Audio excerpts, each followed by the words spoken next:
नमस्कार, welcome to Mukta home science study. आज हम बात करेंगे एक कृत्रिम रेशा जो कि रेयॉन के बारे में। ये एक रेयॉन जिसे कृत्रिम रेशम भी बोलते हैं। तो इनके उत्पादन से लेकर के इनकी प्रॉपर्टी तक की और कितने टाइप्स के रेयॉन होते हैं, इन सब के बारे में बात करेंगे। तो सबसे पहले यहाँ पर हिस्ट्री दी हुई है और इसमें मेन चीज़ क्या है कि इसके जन्मदाता कौन है। रेयॉन के जन्मदाता जैसे दिया गया है, किसे कहते हैं। तो रेयॉन के जन्मदाता काउंट हिलेरी, जैसे कि दिया गया है 1884 में काउंट हिलेरी डी शार्डोनी द्वारा नाइट्रोसेलुलोज विधि से पहला मानव निर्मित रेयॉन तैयार किया गया। कौन सा पहली विधि थी? नाइट्रोसेलुलोज। जैसे कि इनकी 3 विधियां हैं, नाइट्रोसेलुलोज, विस्कस एंड कुप्रोमोनियम। तो नाइट्रोसेलुलोज पहली विधि रही, जिसकी नाइट्रोसेलुलोज विधि से जो पहला मानव निर्मित तंतु तैयार किया गया, रेयॉन तैयार किया, वो किसने तैयार किया? 1884 में काउंट हिलेरी, ये नाम दिया हुआ है काउंट हिलेरी डी शॉर्नेडो, ठीक है, ये पूरा नाम है इनका। इन्होंने तैयार किया और इन्हीं को रेयॉन का जन्मदाता कहा जाता है। किसे? इन्हें काउंट हिलेरी डी शॉर्डोने ने, ठीक है। फिर दिया हुआ है रेयॉन में रेशम के समान गुण पाए जाते हैं, ठीक है। जैसे रेशम है उसी के समान रेयॉन भी है, तो इसलिए इसे क्या बोलते हैं? कृत्रिम रेशम। कृत्रिम रेशम। नेचुरल में रेशम है, लेकिन उसी तरीके से उसी के समान तैयार किया गया है, तो उसे क्या बोलते हैं? कृत्रिम रेशम। इस नाम से जाना जाता है किसे? रेयॉन को, ठीक है। आगे बात करते हैं इनके उत्पादन के बारे में, कैसे तैयार किया जाता है रेयॉन। तो यहाँ पर दिया है, रेयॉन बनाने हेतु सेलुलोज पदार्थों को कच्चे पदार्थ के रूप में लिया जाता है।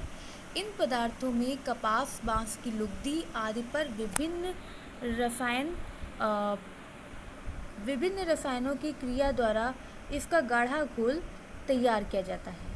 इस तरह पदार्थ को एक धातु की कैप जैसे उपकरण के बीच में डाला जाता है, जिनका आकार अंगूठे के सिरे के बराबर होता है। इस उपकरण को स्पिंडरेट कहा जाता है, जो कि एक छिद्र के समान है। इसमें से घोल डाला जाता है, जिससे रेशे निकलते हैं। रेशे लिक्विड फॉर्म में होते हैं और हवा के संपर्क में आकर सूख जाते हैं, कड़ा हो जाता है और रेशा तैयार हो जाता है। तो यहाँ पर बताया गया है कि बांस की लुगदी, यानी इन पदार्थों में कपास, बांस की लुगदी आदि पर विभिन्न रसायनों की क्रिया से इसका गाढ़ा घोल तैयार किया जाता है। इस तरह पदार्थ को एक धातु की कैप जैसे उपकरण के बीच में डाला जाता है, जिनका आकार अंगूठे के सिरे के साथ बराबर होता है। इस उपकरण को स्पिंडरेट कहा जाता है। क्या कहा जाता है? स्पिंडरेट। इस स्पिंडरेट रेशम के कीड़े के मुख के पास ग्रंथियों के छिद्र के समान कार्य करता है। जैसे रेशम का कीड़ा होता है और अपनी लार से, यानी मुख से लार निकाल करके वो अपने आप को लपेट लेता है, और जो वो लपेटता है लार, वही रेशम होता है, ठीक है। तो स्पिंडरेट प्लेटिनम रेडियम मिश्रित धातु का बना होता है। किसका बना होता है?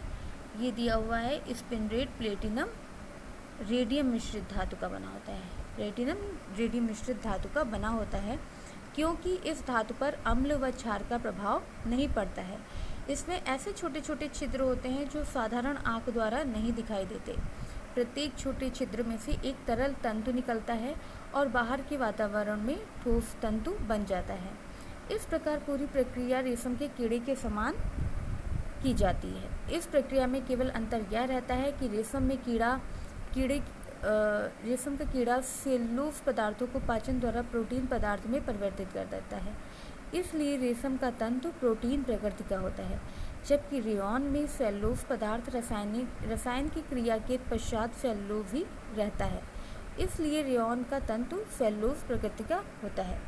स्पिंडरेट के छिद्रों की संख्या कितनी होती है? ये भी दिया हुआ है, 1 से 20,000 तक। जो स्पिंडरेट है, जैसे स्पिंडरेट है और इसमें कई सारे छिद्र हैं, जिसमें से लिक्विड डाला जाता है और इसमें से रेशा निकलता है और हवा के संपर्क में आकर ये कड़ा हो जाता है, ये रेशा, ठीक है। तो स्पिंडरेट की संख्या, जो इसमें छिद्र की संख्या कितनी है? 1 से 20,000 तक। रेयॉन बनाने के लिए प्रकृति से प्राप्त कच्चे माल भी विभिन्न रासायनिक पदार्थों की विभिन्नता एवं निर्माण विधि की विभिन्नता के कारण अलग अलग प्रकार का होता है। अब यहाँ पर देखिए, तो इनकी मैन्युफैक्चरिंग एक नॉर्मल बताया गया है। अब रेयॉन बनाने की विधियाँ दो होती हैं, एक होती है पुनर्निर्मित सेलुलोज विधि, एक होता है सेलुलोज एसीटेट विधि। ये देखिए, पुनर्निर्मित सेलुलोज विधि और सेलुलोज एसीटेट विधि। जिसमें पुनर्निर्मित की बात की जाए तो इसमें 3 आते हैं। कौन कौन सी? नाइट्रोसेलुलोज, विस्कस और कुप्रोमोनियम। 3 विधि हैं, नाइट्रोसेलुलोज, विस्कस और कुप्रोमोनियम। इसमें पहले की बात करेंगे नाइट्रोसेलुलोज। इस विधि की खोज जॉर्ज एडमर्स, जो स्विट्ज़रलैंड में रासायनिक वैज्ञानिक थे, ठीक है, ने सन 1855 में की थी। बाद में 1884 में काउंट हिलेरी डी सार्डोनेट ने नाइट्रोसेलुलोज विधि द्वारा रेयॉन तंतु बनाया। जैसे अभी बात की गई थी कि 1884 में काउंट हिलेरी डी सार्डोनेट ने नाइट्रोसेलुलोज विधि तैयार कर रेयॉन तंतु का निर्माण किया था। तो लेकिन यहाँ पर क्या बताया, इस विधि की खोज, अगर खोज की बात की जाए कि नाइट्रोसेलुलोज विधि की खोज किसने की, तो जॉर्ज एडमर्स, जो कि स्विट्ज़रलैंड में रासायनिक वैज्ञानिक थे, इन्होंने की थी सन 1855 में। और 1884 में काउंट हिलेरी के सार्डोनेट ने नाइट्रोसेलुलोज विधि द्वारा रेयॉन तंतु बनाया था। लेकिन आजकल इस विधि से रेयॉन का उत्पादन कम होता है, क्योंकि यह एक महंगी विधि होने से अन्य विधियों से बने रेयॉन की अपेक्षा महंगा पड़ता है। ठीक है, महंगा पड़ता है। इस विधि में रेयॉन का उत्पादन रुई के अवशेषों को नाइट्रिक अम्ल तथा सल्फ्यूरिक अम्ल से उपचारित करके उसे नाइट्रोसेलुलोज में बदल दिया जाता है।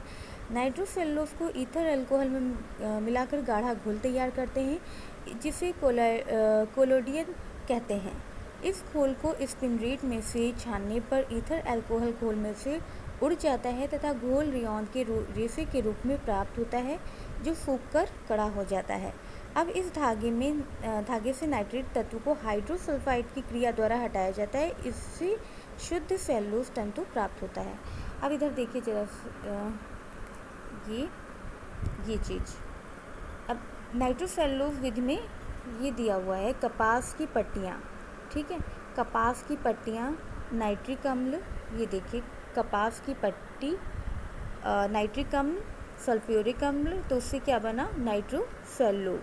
तो और नाइट्रोसेलुलोज और ईथर को मिलाए तो कोलेडियन बना, यानी कपास की पट्टी लेंगे उस और नाइट्रिक अम्ल, सल्फ्यूरिक अम्ल, तो उससे नाइट्रोसेलुलोज प्राप्त होगा।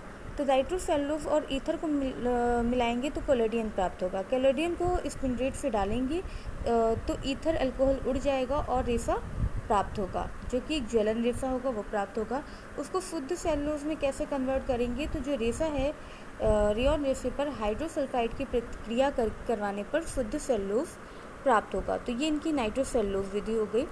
तो एक तरीके से नाइट्रोसेलुलोज विधि है जिससे कि रेयॉन तंतु प्राप्त किया गया। नेक्स्ट वीडियो में विस्कस विधि के बारे में बात करेंगे कि किस तरीके से रेयॉन तंतु प्राप्त होता है। अभी के लिए इतना ही, धन्यवाद।